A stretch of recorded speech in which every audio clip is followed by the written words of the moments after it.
So this is the 9th lecture on the chapter area under curves. बहुत सारे different types of questions practice किए हम लोग. Now some inequalities. कभी कभी एरिया का मिनिमम और मैक्सिमम वैल्यू के रेंज पर क्वेश्चन पूछता है, तो आज थोड़ा इनइक्वलिटीज डिस्कस करते हैं हम लोग. इनइक्वलिटीज इन डेफिनिट इंटीग्रल. मेनली इनइक्वलिटीज हम डेफिनिट इंटीग्रल में बोलेंगे, एरिया नहीं बोलेंगे, क्योंकि प्रूफ सारा एरिया से करेंगे.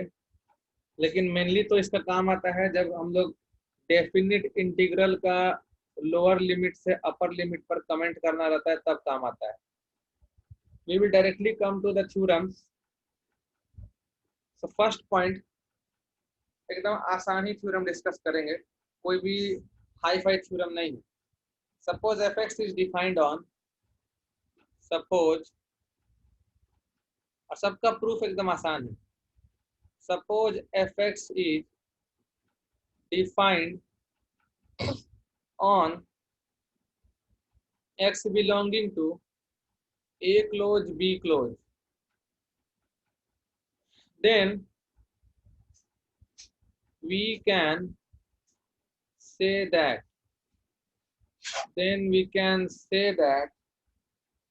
integral f of x dx from a से b का mod will be definitely less than or equal to integral of a से b mod fx dx. Now this is quite observable thing, और equality hold करेगा जब fx जो है वो same sign का रहेगा a और b के बीच में, where equality holds if fx is of entirely same sign, fx is of entirely same sign in x belonging to a close b close. Now see, three different cases arise in our mind. एक case जो हमारा arise होता है वो कि fx a से b में through out positive ही हो जाए. So a particular example can be something like this. Say this is y equal to f of x, और x equal to a से लेकर के x equal to b तक में fx is positive only. fx greater than 0 for all x belonging to a open b open बोलो या a close b close बोलो, हमको कोई दिक्कत नहीं. नेक्स्ट थिंग, हो सकता है कि fx एंटायरली निगेटिव वो ग्राफ कुछ इस तरह से होगा. Suppose this is my y equal to fx, और a से लेकर b में fx entirely negative. Here I have fx less than 0 for all x belonging to a close b close. अब ये दोनों केसेस को हम लोग थोड़ा क्लियरली डिस्कस कर लें पहले, उसके बाद ही हम लोग अपने तीसरे जनरलाइज केस पर जाएंगे. तो पहला वाला केस में अगर आप इंटीग्रेट करते हो a से b में, अगर आप fx dx निकालते हो, तो ये मेरा जो ब्लू कलर में हम रीजन सेट किए, से this reason has area a1, तो ये आपको a1 वैल्यू मिल जाएगा. और fx चूंकि ऊपर है तो mod fx is also same as fx only. Please raise hand if this is clear. क्योंकि फंक्शन पॉजिटिव है इसलिए fx बोलो या mod fx बोलो a से b में दोनों सेम ही फंक्शन कहलाएगा. So we can also write a से b fx dx, और हम fx को इंटीग्रेट ना करके अगर हम mod fx dx को भी इंटीग्रेट करें तो भी सेम रिजल्ट आने वाली है. दूसरा बात ये कि एरिया a1 पॉजिटिव होगा, जो हमारा इंटीग्रल fx dx a से b में है वो एरिया ऊपर है इसलिए वो पॉजिटिव है. तो अगर हम लोग मॉड भी लगा दें तो कोई डिफरेंस नहीं आएगा यहाँ पर। तो ये सब कुछ A1 एरिया के ही बराबर होगा। तो यहाँ तुम देख सकते हो कि इक्वलिटी होल्ड कर रहा है क्योंकि फंक्शन थ्रू आउट पॉजिटिव है ए से लेकर बी में। मे भी आज थोड़ा नेटवर्क इशू हो तुम्हारे साइड से या मेरे साइड से, हो सकता है, तो तुम्हारा हैंड रेज हमको नहीं पहुंच रहा है, फिर भी जितना हो सके हैंड रेज पहुंचाना, क्लियरिटी रहता है। तो नाउ सी, अगर हम दूसरे फिगर में एफ एक्स को इंटीग्रेट करते हैं ए से बी में, तो ये जो एरिया हम रेड कलर से शेड किए, suppose this area is -A1, जहां हम एज्यूम किए हैं A1 को पॉजिटिव, A1 को हम एज्यूम किए हैं पॉजिटिव। A1 मतलब तुम समझ लो इस एरिया का मैग्नीट्यूड का बात हो रहा है। ये शेडेड एरिया जो मैग्नीट्यूड है ना, वो एरिया मान लो A1 है, तो इसकी वैल्यू -A1 आएगी। इनफैक्ट हम यहाँ माइनस नहीं लिखेंगे, हम A1 ही लिखेंगे। माइनस इसलिए लिखेंगे क्योंकि ये नीचे बना है, इसीलिए हम -A1 लिखेंगे। लेकिन वही अगर हम इस इंटीग्रल को मॉड के अंदर डाल दें, integrating F x D X from A से बी, तो ये A1 हो जाएगा। तो ओवरऑल ये पता चला कि यहाँ माइनस लिखने का कोई मतलब है नहीं, एरिया तो पॉजिटिव है ना भाई, इंटीग्रेशन निगेटिव है तो मॉड लगा के पॉजिटिव कर देंगे। दूसरा बात ये कि इस ग्राफ में अगर आप एफ एक्स का ग्राफ निकालना चाहते हो तो वो नीचे है, तो अगर आप मॉड एफ एक्स निकालना चाहते हो तो वो आपको एक्स एक्सिस में इमेज लेना पड़ेगा। तो this is the graph of mod F x, this graph is y equal to mod F x. और अब जो एरिया आएगा वो ऊपर आएगा, and the two areas are same, this area is also A1 but in positive. तो हम लोग ये भी देख सकते हैं कि अगर तुम एफ एक्स का ही मॉड लेके इंटीग्रेट कर दो ए से बी में, तो वो भी A1 ही आएगा। मतलब कंक्लूजन ये हुआ कि मॉडुलस ऑफ इंटीग्रल ए से B F x D X is same as integral of mod F x D X from A से B. So please raise hand if this is clear. I hope this is very much clear. दोनों case में देखो equality hold कर रहा है। इसका कारण ये है कि फंक्शन ए से बी में थ्रू आउट पॉजिटिव या फिर थ्रू आउट निगेटिव है। Now the third case which arises, वो ये है कि फंक्शन कहीं पॉजिटिव होगा और कहीं निगेटिव होगा ए से बी में। से I am having this case, say case is somewhat like this. So this is my y equal to f of x from a से b। इसमें तुम नहीं कह सकते हो कि a से b में फंक्शन का थ्रू आउट सेम साइन। तो इस केस में हम क्या करेंगे, I have two different areas. Say this area is A1 and say area on the above of x-axis is A2. If you integrate fx from a से b में अगर fx dx निकालोगे तो तुमको A2 पॉजिटिव में मिलेगा लेकिन A1 negative में मिलेगा। So this is the point, equation 1. However, if you want to sketch mod fx, तो fx का जो हिस्सा ऊपर है वो तो हिस्सा ऊपर रहेगा ही, we will have an image of negative part. So this together is the graph of mod fx. ऊपर का एरिया भी a ही है और ये दोनों ग्राफ, ये ब्रांच और ये ब्रांच मिल करके हमको दे रहा है mod fx. This is the graph of mod fx. So also if you integrate mod fx, अगर हम mod fx को इंटीग्रेट करते हैं a से b में, तो ये मेरे पास आने वाला है A2 तो था ही ऊपर, इस बार A1 भी ऊपर ही आने वाला है, इस बार A1 एरिया भी ऊपर ही बना है, तो यहाँ भी ऊपर ही आएगा। Now comparing 1 and 2, one can say that the second area is bigger. Modulus वाला एरिया बड़ा आ रहा है। सो जब हम लोग fx को इंटीग्रेट किए a से b में और उसका मॉड लिए, तो जब तुम fx को इंटीग्रेट किए और उसका मॉड लिए, तो ये a2 माइनस a1 का मॉड हुआ, which is the absolute difference value. ये a2 और a1 का एब्सोल्यूट डिफरेंस वैल्यू है, और हमको साफ साफ पता है कि एब्सोल्यूट डिफरेंस है तो सम ज्यादा ही ना होगा। तो this must be less than integral a से b में mod fx dx। That is only what I want to say, कि फंक्शन को इंटीग्रेट करके अगर मॉड लगाओगे और फंक्शन को मॉड लगा के इंटीग्रेट करोगे, तो मॉड पहले लगा के इंटीग्रेट करने में फंक्शन वाई एक्सिस के एक्स एक्सिस के ऊपर ही हो जाता है।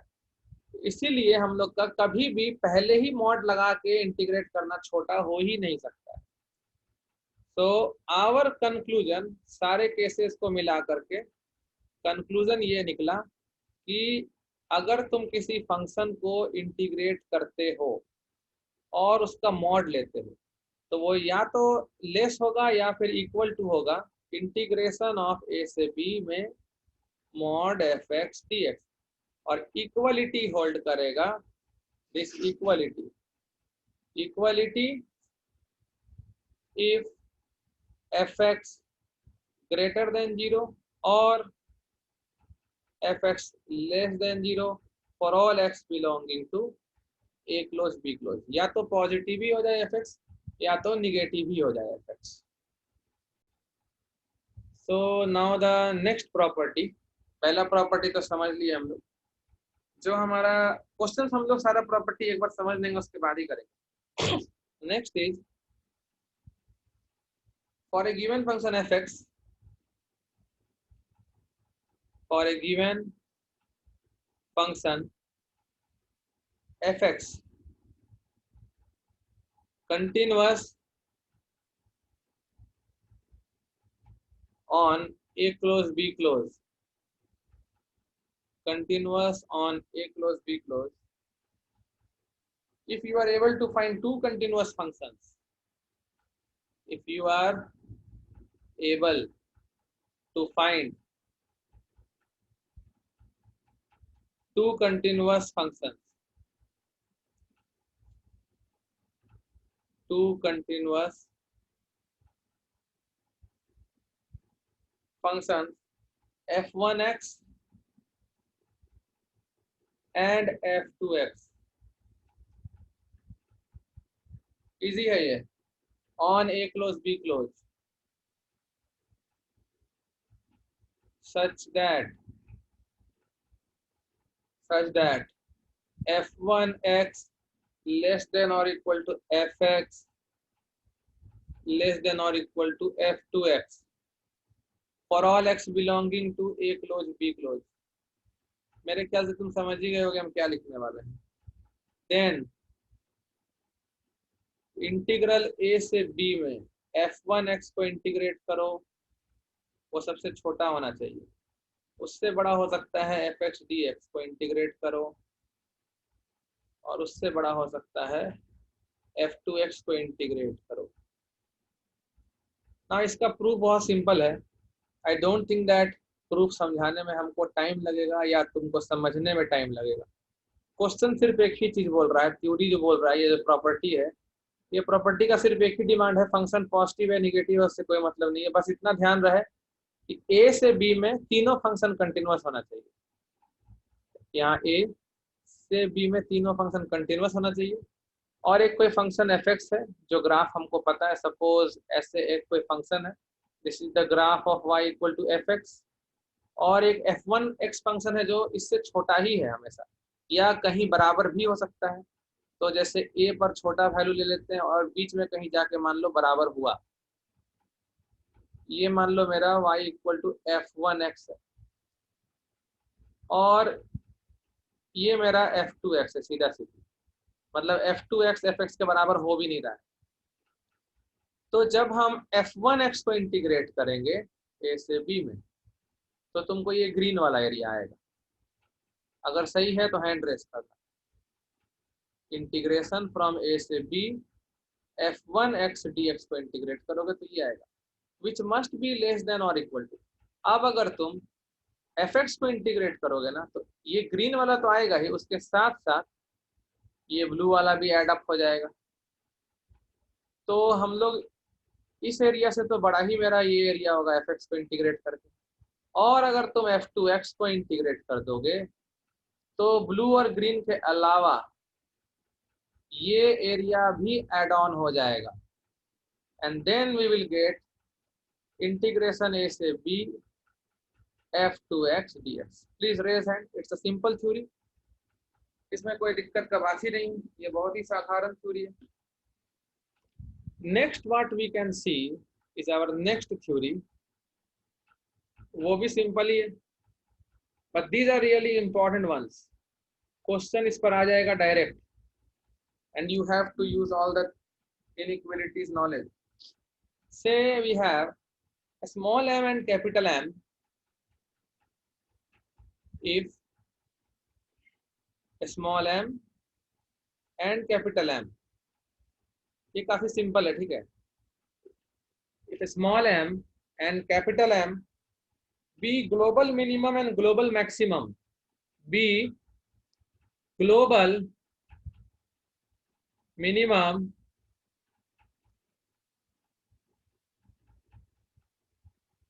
and global maximum,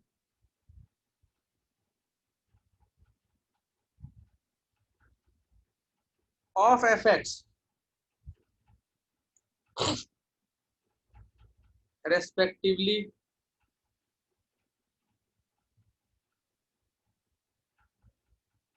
in a close b close,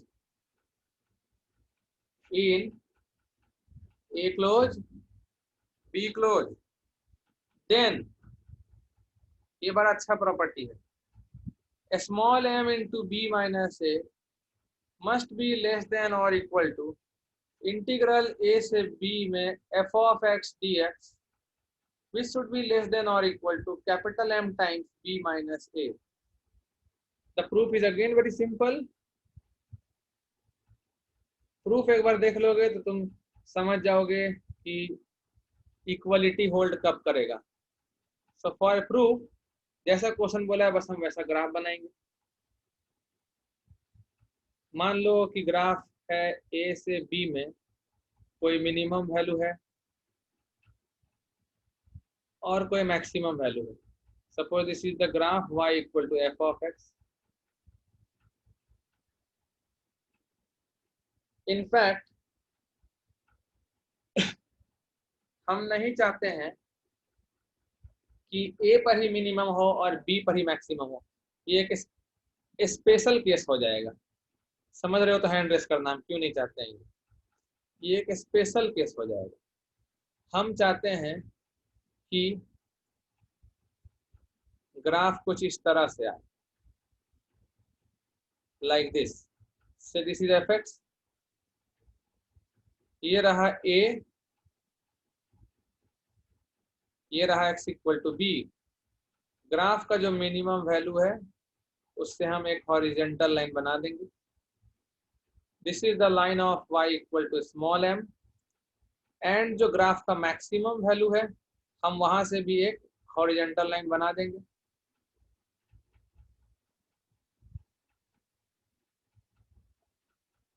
Say that maximum is capital M.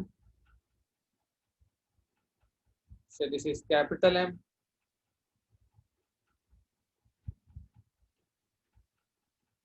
And the graph is of function y equal to fx. Graph is of y equal to fx. हमको दिख रहा है small m और capital M, minimum और maximum value है a से b interval में। Now if I integrate fx dx from a से b, what I am going to get? I will say you will get this blue color shaded region. अगर समझ आ रहा हो तो जरूर हैंड रेस करना, ऐसे ही नेट का इश्यू है, पता नहीं तुम्हारा हैंड रेस हम तक पहुंचेगा या। So this I will get by integrating a से b fx dx. Now this length from a से b will be b minus a. This length is b minus a and this height is small m. So the area of this rectangle which I am showing with red and blue color, ये rectangle की area होगी small m into b minus a, और blue वाला area तो इससे ज्यादा ही है, इसलिए this is greater then small m into b minus a. Now equality कब होल्ड करता, जब ऊपर का ब्लू वाला एरिया हो ही ना, ब्लू एरिया और रेड एरिया एकदम एग्जैक्टली मैच कब कर जाता, और कांस्टेंट फंक्शन, अगर मेरा ये फंक्शन कांस्टेंट हो जाता और पूरा का पूरा कर्व स्मॉल m के साथ मैच कर जाता तो ये इक्वलिटी हो जाता। अगर ये समझे तो हैंड रेस कर दे, तब इक्वलिटी होल्ड करता है। Next I want to show, एक और एरिया है मेरे पास, एक और रेक्टेंगल है, I have with me this green area along with blue area, पूरा एरिया सारा का सारा पूरा रेक्टेंगल के अंदर जितना भी एरिया दिख रहा पूरा rectangle say P Q say this point is R, कहां पर लिखे, say this point is R and say this point is S. तो P Q R S rectangle का एरिया भी कितना होगा ये तुम बता सकते हो। This is b minus A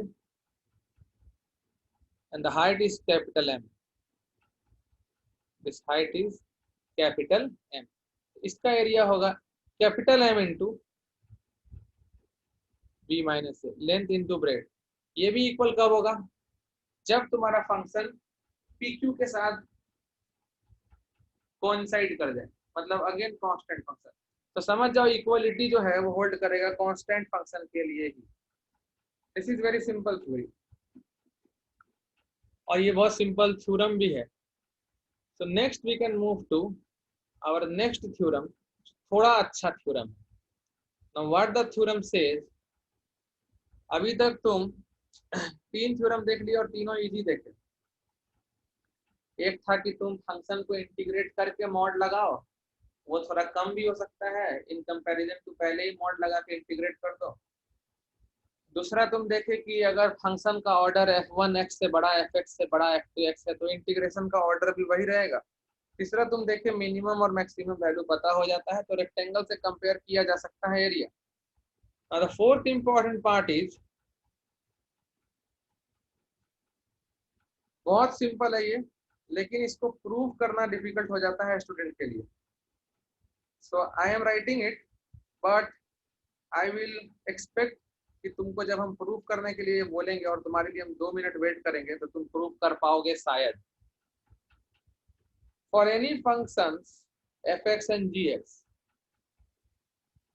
for any functions, camera सब बंद रखेगा अपना, for any two functions, for any two functions fx and gx, for any two functions fx and gx integrable on the interval, integrable on the interval, integrable on the interval a open b open, the inequality, the inequality ध्यान से देखोगे तो याद भी हो जाएगा क्या है। दोनों फंक्शन का प्रोडक्ट का इंटीग्रेशन a से b में और पूरे का mod will be less than और equal to under root F square का इंटीग्रेशन ए से बी में, मतलब एफ एक्स का स्क्वायर का इंटीग्रेशन, इंटू जी एक्स का स्क्वायर का इंटीग्रेशन ए से B, G square x D X holds true. याद कर लिए होगे तुम मेरे ख्याल से, इजी है। पहले लेफ्ट हैंड साइड में तुम्हारा दोनों का प्रोडक्ट का इंटीग्रेशन है और उसके बाद तुम्हारा स्क्वायर रूट लगा दिया है और स्क्वायर स्क्वायर कर दिया है integrate. So you try to prove this one for some time. ये बहुत अच्छा प्रूफ है।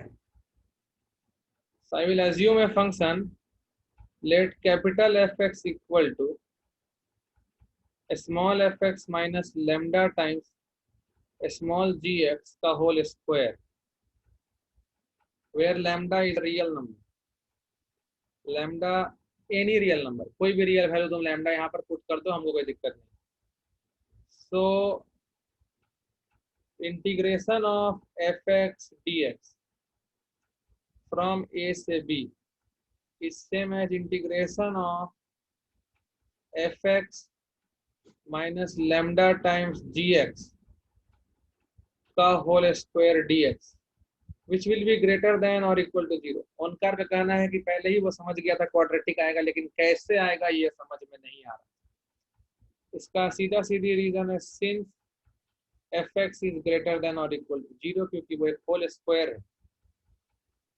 So what I can write, a से b में integration f square x dx अलग हो गया, प्लस लैम्डा स्क्वायर बाहर निकल गया। a से b में इंटीग्रेशन जी स्क्वायर एक्स डी एक्स, ठीक है। अंदर आएगा -2 लैम्डा जो बाहर आ जाएगा। a से b में F x into ji x D X, this is greater than और equal to 0। So what we are having, see थोड़ा ध्यान से देखो, this is a quadratic in lambda, this is a quadratic in lambda where lambda belongs to R. Lambda के किसी भी real value के लिए ये इनइक्वलिटी होल्ड करना चाहिए, सही। सो इसमें तो कोई डाउट ही नहीं है कि ये पॉजिटिव होगा, सीधा बात, this is positive.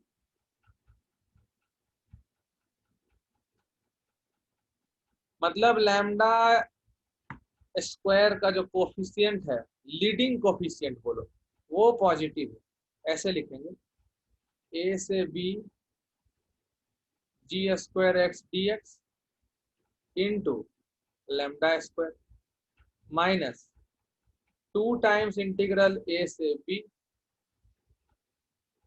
F x into ji x D X into lambda and plus integral A से B F square x D X should be greater than or equal to 0 for all lambda belongs to R. Now the leading coefficient is already positive. This leading coefficient is positive और quadratic को हमेशा 0 के बराबर या फिर positive ही रखना है। मतलब कि जो लैम्डा में क्वाड्रेटिक है उसके या तो नॉन रियल रूट हो या फिर इक्वल रूट हो। मतलब पैराबोला जो लैम्डा में है वो एक्स एक्सिस को या तो टच ही कर रहा हो या फिर टच भी ना कर रहा हो। So we have to apply d less than or equal to 0। d का मतलब हो गया तुम्हारा b स्क्वायर मतलब 4 इंटीग्रल a से b एफ एक्स इंटू जी एक्स डी एक्स का square minus 4ac, so 4 into a से b g square x D x a से b f square x D x, this should be less than or equal to 0। 4 is a positive quantity, I will cancel without changing the inequality। So if you take everything to the right hand side and you remove the square, तो इधर तो आ जाएगा तुम्हारा mod, क्योंकि square root लोगे तो सीधे नहीं हटता है, मॉड लगा के हटता है। And this will be less than और इक्वल टू अंडर रूट पहला इंटीग्रल ए से B F square x D x और इंटू दूसरा इंटीग्रल ए से B G square x D X. Hence proof। So this was the proof Now all four inequalities are known to you. You can solve the problems from here on. So the first problem which I would like to take is very simple problem. बस सारा इनइक्विलिटी देखो तुम्हारा clear रहना चाहिए मन में. इनइक्विलिटी के साथ इधर उधर कुछ भी किए तो तुमको दिक्कत होगा पक्का. Prove that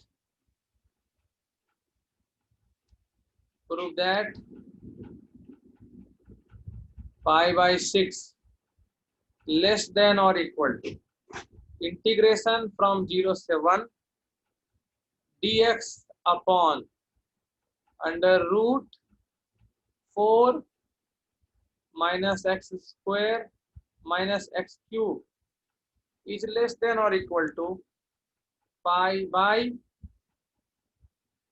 4 root 2. Prove this one. So interval जो दिया हुआ है x का उस पर थोड़ा फोकस करो. For x belonging to 0 open से 1 open, 0 से 1 है ना, we can say that x cube से बड़ा होगा x स्क्वायर, क्योंकि जब फ्रैक्शन होता है तो पावर जितना ज्यादा बढ़ते जाता है वो चीज उतना घटते जाता है. फ्रैक्शन में जब 1 से छोटा है तब. So what I can write implies in x belonging to 0 से 1 we can observe that ये जो रूट के अंदर में दिया हुआ है ना 4 minus x square minus x cube, अगर ये एक्स क्यूब नहीं होता तो फिर ये बड़ा होता, मतलब ऐसा होता. हाँ या ना? सही है या गलत? जल्दी मैसेज करो, जल्दी जल्दी जल्दी मैसेज जल्दी करो. सही है या गलत है? Fast. You have to send me text. Is it right or wrong? हम अगर ये लिखते हैं तो सही लिखते हैं या गलत लिखते हैं? गलत लिखते हैं भाई. इसमें भी कुछ सोचना है क्या? ये क्वांटिटी है, उसमें और एक्स क्यूब घटा ही दिए तुम तब ये क्वांटिटी आ रहा है, तो घटाने के बाद जो आया वो तो और छोटा ही आया होगा ना. इसीलिए जो हम लोग इनइक्विलिटी लिखे वो सही होता अगर हम लोग इनइक्विलिटी उल्टा लिखते ऐसे. This is the correct part, ये सही है. और this thing will be greater than 4 minus x square minus x square, क्योंकि हमको पता है ना कि 0 से 1 में since x square is greater then x cube in x belonging to 0 open से 1 open, तो x स्क्वायर एक बड़ा क्वांटिटी है और x क्यूब एक छोटा क्वांटिटी है. हम लोग को तीनों में देखो इतना कॉमन है, ये 4 माइनस एक्स स्क्वायर कॉमन है. पहले वाले में कुछ भी नहीं घटाया तो ये सबसे ज्यादा, उसके बाद एक्स क्यूब घटाया और उसके बाद एक्स स्क्वायर घटाया और एक्स स्क्वायर ज्यादा है ना, तो लास्ट वाले में सबसे ज्यादा घटाया है इसलिए वो सबसे छोटा होगा. तो हम लोग इसको लिख सकते हैं अपने सिंपल लैंग्वेज में कि अगर रेसिप्रोकल ले ले तो रूट है तो सब पॉजिटिव है, रेसिप्रोकल में इनइक्विलिटी पलट जाएगा.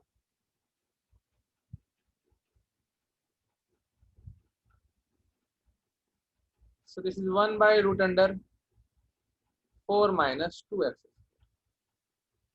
Now what about the equality? क्या कभी इक्वालिटी होल्ड कर सकता है? क्या कभी इक्वालिटी होल्ड कर सकता है? जैसे क्या कभी इक्वालिटी होल्ड कर सकता है? 0 पे कर सकता है. जब x 0 हो जाए तो तुम देख रहे हो तुम्हारा पूरा का फंक्शन नीचे में आ जा रहा है √4.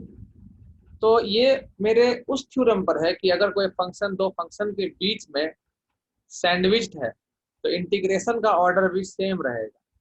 सो आई कैन राइट इंटीग्रल 0 से 1 में dx by under root 4 minus x square should be less than 0 से 1 में integrate dx by under root, देखो बीच वाले को इंटीग्रेट करने का सोचना भी मत, वो इंटीग्रेट होगा नहीं. This should be less than 0 से 1 integration of 1 upon 4 minus 2x square. यहाँ जो इक्वलिटी है वो होल्ड कर जाएगा 0 क्लोज 1 क्लोज. तो यहाँ पर भी तुम्हारा ये इक्वलिटी आ जाएगा क्योंकि फंक्शन में 0 और 1 पर भी डिफाइंड है. तो इंटीग्रेशन काफ़ी आसान है. ये तुम्हारा हो जाएगा sine inverse x upon 2, limit is from 0 से 1 लेस देन इक्वल टू, इसको इंटीग्रेट करने का जरूरत नहीं है, under root 4 minus x square minus x cube. ये देखो रूट 2x का होल स्क्वायर है ना, तो 1 बाई रूट 2 बाहर आ जाएगा और sine inverse of root 2x by 2 होगा ना, तो वो x बाई रूट 2 हो जाएगा बेसिकली. 0 से 1 आ जाएगा. अब इंटीग्रेशन का लिमिट रखो और देखो आता है कि नहीं. तो 1 रखोगे तो साइन इनवर्स हाफ मतलब 30 डिग्री, तो पाई बाई 6 0 पे 0 होगा. तो 0 से 1 dx upon under root 4 minus x square minus x cube. Cos two का एकदम सेम सॉल्यूशन. 1 रखेंगे तो क्या आ जाएगा, sine inverse 1 by root 2 is pi by 4 और 0 रखने का जरूरत नहीं है. So yes we got it, hence proved. तो तुमसे एग्जाम में बोल सकता है ना मिनिमम वैल्यू क्या होगा, मैक्सिमम वैल्यू क्या होगा, इस तरह का क्वेश्चन पूछा जाता है. तुमको दे देगा कुछ नहीं, तुमको दे देगा function, consider a function f x equal to 1 upon under root of 4 minus x square minus x cube. Then minimum value of area bounded by the curve from 0 से 1. मैक्सिमम वैल्यू मतलब किस से किस के बीच में लाई करेगा, क्या लिमिट हो सकता है. अब वैल्यू तो ऐसा कुछ फिक्स ही होगा, ऐसा नहीं है कि ये एक वेरिएबल है और इसका मिनिमम वैल्यू कुछ होगा मैक्सिमम कुछ होगा, ऐसा कुछ नहीं है. एक्स में फंक्शन इंटीग्रेट करोगे कुछ ना कुछ ग्राफ होगा, 0 से 1 में कुछ ना कुछ एरिया आएगा. That area is fixed, but that area must lie in between pi by 6 and pi by 4 root 2. ये सिखाया गया है यहाँ पर. So this is the next question. Prove that integration of root under 1 plus x into 1 plus x cube from 0 to 1 cannot exceed root of 15 by 8. So here we will use our fourth property. We know that mod of integration a से b, दो function का product का integration is less than और equal to under root of integral a से b में पहले function का square into a से b में दूसरे फंक्शन का स्क्वायर. That's it. ये प्रॉपर्टी यूज करेंगे हम लोग. तो नाउ इंटीग्रल 0 से 1 में under root of 1 plus x into 1 plus x cube dx can be written like this. 0 से 1 में 1 प्लस एक्स का पावर में हाफ और 1 प्लस एक्स क्यूब का पावर में half dx. This is same. Also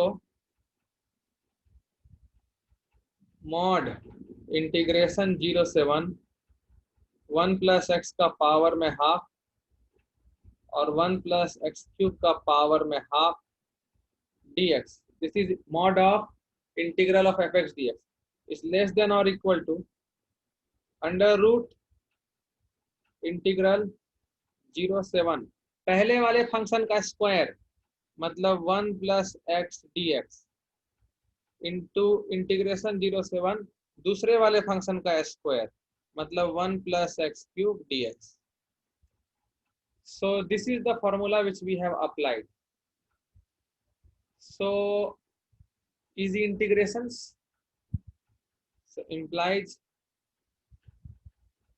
अब मॉड लगाना देखो मेरे हिसाब से जरूरी है नहीं क्योंकि इवन रूट है और वो पॉजिटिव ही होता है.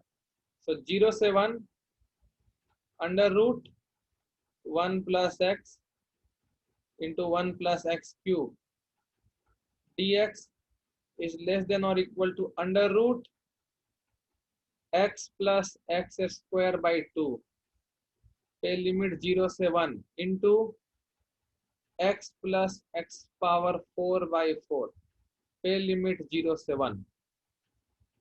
So implies integration 0 से 1 under root 1 plus x into 1 plus x cube dx is less than or equal to under root 1 plus half, 0 रखने का जरूरत नहीं है, into 1 plus 1 by 4, 0 रखने का जरूरत नहीं है.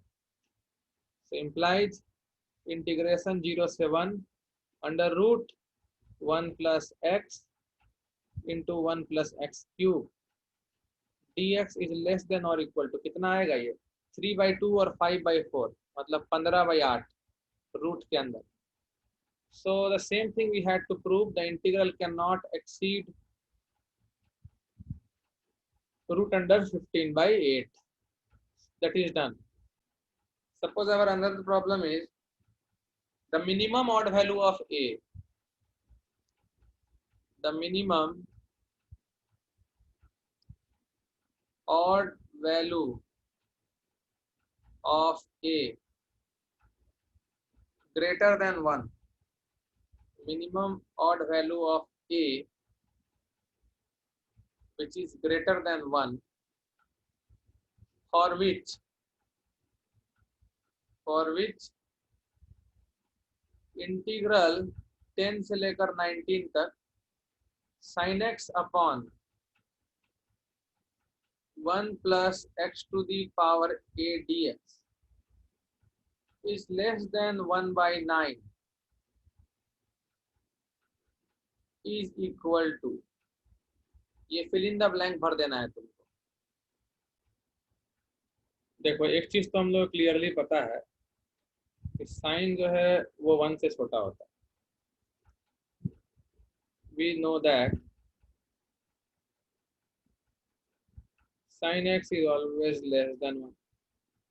इसका मतलब ये हुआ कि sin x by 1 plus x power a is less than 1 by 1 plus x power a.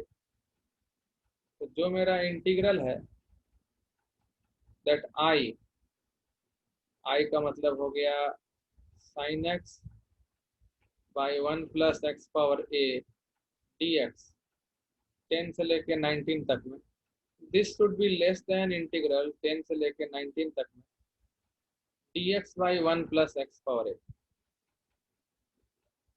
Also हम लोग का जो इंटरवल ऑफ इंटीग्रेशन है वो 10 से लेकर 19 तक है और a 1 से बड़ा है. 10 power a will be less than x power a will be less than 19 power a और जब 1 ऐड कर दें 10 power a plus 1 is less than x power a plus 1 is less than 19 power a plus 1 because a greater than 1. ये समझे तो hand raise करना सब लोग. So implies जो मेरा I है वो मेरा आ रहा था लेस देन 10 से 19 dx by 1 plus x power a और ये 1 plus x power a का जो रेसिप्रोकल है that will be less than 10 से 19 dx by 1 plus 10 power a. This is also true from here. ये जो चीज हम लोग का आया है ना इसमें जब तुम रेसिप्रोकल लोगे ना तो 1 by 10 power a plus 1 will be greater than 1 by x power a plus 1. तो 1 by 10 power 1 by 1 plus 10 power a का इंटीग्रेशन भी 1 by 1 plus x power a के इंटीग्रेशन से ज्यादा होगा. I hope this is clear. If yes, please raise hand. Keep raising hand. So implies I is less than 1 plus 10 power a constant है जो बाहर आ जाएगा which is 9 by 1 plus 10 power a. ये मेरा I less than ये आया.